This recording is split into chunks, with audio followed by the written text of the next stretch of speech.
हाँ तो और क्या मैं बोलूँगी अपने शोहर को कि उसने दूसरी बार भी रेप किया है, और पहली बार मैंने क्यों नहीं बताया उसे। क्या जवाब दूंगी मैं अशरफ को इस बात का। नहीं, मैं कुछ नहीं कह सकती उसे, कुछ नहीं बता सकती उसे। चुप रहना होगा अपना मुकद्दर समझकर। और तो और आज तो उस कमीनी पीनो ने भी देख लिया मुझे उसके फ्लैट से निकलते हुए। कैसे चोरों की तरह मैं निकल रही थी उसके घर से, जैसे मैं खुद उससे मिलकर आ रही हूँ, किसी ज़बरदस्ती और ज़्यादती के बगैर। वो भी तो मेरे खिलाफ ही गवाही देगी ना। पता नहीं क्या सोचती होगी वो मेरे बारे में। सोचना क्या है, सब कुछ तो समझ गई होगी कि क्या करवा कर आई हूँ मैं मेजर के घर से। कैसे उसको यकीन दिलाऊंगी कि सब कुछ मेरी मर्जी के खिलाफ हुआ है। किस किस को इनकार करूंगी, किस किस को जवाब दूंगी, किस किस को वजाहत करूंगी। एक ही हल है इसका, खामोशी और सिसकना और सरेंडर, मुकम्मल सरेंडर। मेजर के आगे मुकम्मल सरेंडर, उसकी ख्वाहिश के आगे, उसकी भरपूर मर्दानगी के आगे मुकम्मल सरेंडर। और कोई दूसरा रास्ता भी तो नहीं है ना मेरे पास, और कर भी क्या सकती हूँ। हाँ, फ़िलहाल यही ठीक है। उसके दिमाग ने भी उसके फ़ैसले की तौसीक कर दी। जब तक कोई मौका नहीं मिल जाता उसके जंगल से निकलने का, उससे जान छुड़वाने का, तब तक यही ठीक है। और इस सारी बात को अशरफ से भी छुपाना है, बहुत ज़रूरी है, वरना पता नहीं क्या हो जाएगा। लेकिन जितना हो सकेगा मुझे उससे दूर रहना होगा, उसे मुंह नहीं लगाना, उसे कोई भी बात नहीं करनी आइंदा। बस करना मुझे यही है कि उसे गुस्सा नहीं दिलाना, जैसे उस दिन दिलाया था और जैसे आज दिलाया था गुस्सा, जिसके बाद उसने मेरा रेप किया था। हाँ, शायद दोनों बार यही गलती हुई थी मुझसे, वरना शायद बात इतनी ना बढ़ती और वो सब कुछ ना होता जो हो गया, और वो भी 2 बार। बस आइंदा उसके सामने नहीं आना और ना ही उसे गुस्सा दिलाना है। ऐसे ही अपनी इज्जत बच सकती है बस। यही फाइनल डिसीजन था उसके दिल और दिमाग का। सबा कुछ देर के बाद उठी और अपने बाथरूम में गई और अपने कपड़े उतारने लगी। अभी सबा कोई कपड़ा या टिश्यू उठाने का सोच रही थी कि उसका फ़ोन बज उठा। सबा चौंक पड़ी और इधर उधर अपना सेल फोन ढूंढने लगी। फिर बेड की साइड पर पड़ा हुआ अपना मोबाइल उठाया और देखा तो कोई अननोन नंबर था। सबा ने उसे इग्नोर कर दिया। फ़ोन बंद हो गया, लेकिन फ़ौरन ही फिर से बजने लगा। सबा ने इस बार खुद फ़ोन काट दिया, क्योंकि अशरफ ने उसे सख्ती से मना किया हुआ था कि वो कोई भी अननोन नंबर अटेंड नहीं करेगी। ये बात अशरफ को बहुत बुरी लगती थी और अशरफ की सख्त तबीयत की वजह से वो उससे डरती भी थी। लेकिन तीसरी बार जब फ़ोन दोबारा बजा तो वो डरते डरते सबा कॉल अटेंड की और उधर से बोली, हेलो। दूसरी तरफ से आवाज़ आई, कौन बोल रहा है? सबा है ना तू? बता जल्दी। सबा घबरा गई। कौन है ये जो ऐसे बात कर रहा है और मेरा नाम भी जानता है? कौन हो सकता है ये जिसे बात करने की तमीज़ भी नहीं है? उसके दिमाग में धमाका हुआ, कहीं ये मेजर तो नहीं? मेजर तो जैसे फूट ही पड़ा।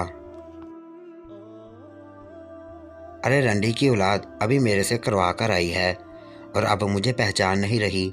सबा डर गई। वो मुझे पता नहीं चला कि आप हैं। मैं अन नंबर नहीं उठाती तो वो इसलिए। मेजर, अरे ये अननोन नंबर तेरे बाप का है। आइंदा कभी ऐसा ना हुआ तो फिर देखना। खौफ के मारे सबा का गला और होंठ खुश्क होने लगे। उसने अपनी ज़ुबान अपने होंठों पर फेरी उनको गीला करने के लिए, तो साथ ही सबा का अजीब सा मुँह बन गया। उसके लिए तो ये नई चीज़ थी ना।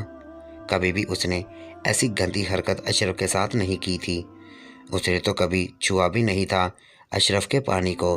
चखना और टेस्ट करना तो दूर की बात थी, क्योंकि अशरफ भी इन सब खराफात से दूर ही रहता था और वह खुद भी ऐसी बातों को अच्छा नहीं समझती थी। मेजर, कहाँ दफ़ा हो गई है? बंद कर दिया है फ़ोन क्या तूने? सबा, नहीं नहीं मेजर, चेक करने के लिए किया था फ़ोन। क्या तू नंबर ठीक देकर भी गई?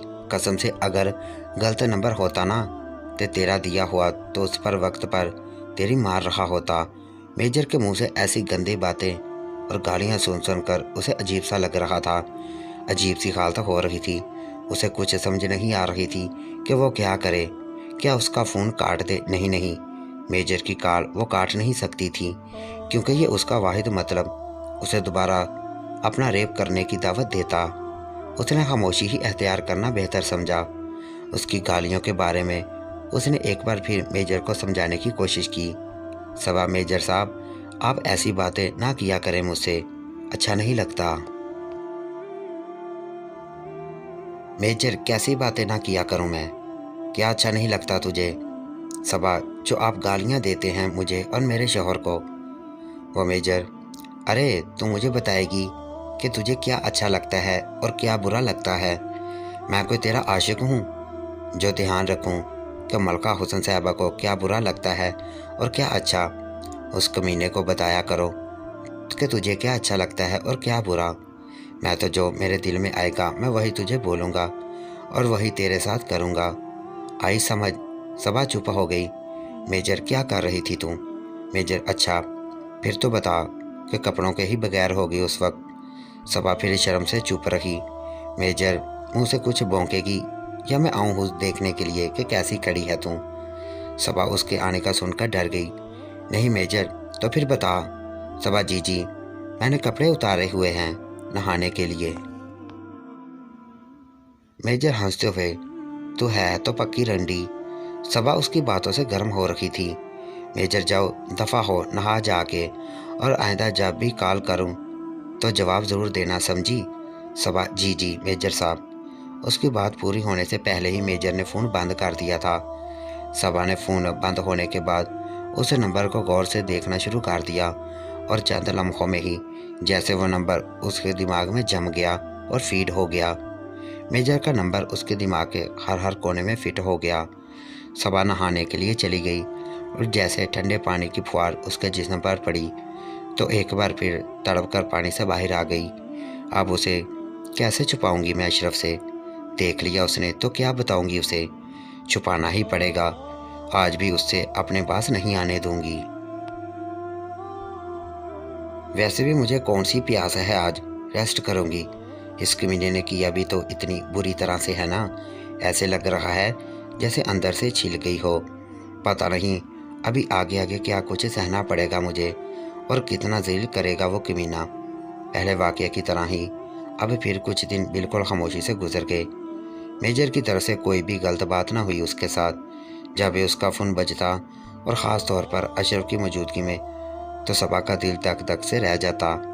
एक ही डर होता कि कहीं मेजर की कॉल ना हो। लेकिन इन 10 दिनों में मेजर ने ना उसे गेट पर रोका, ना उसे कॉल की और ना ही कोई मैसेज किया। सबा ने भी कुछ सुकून का सांस लिया कि शायद उसकी जान छूट गई है या शायद उस पर तरस आ गया है उसकी हालत पर।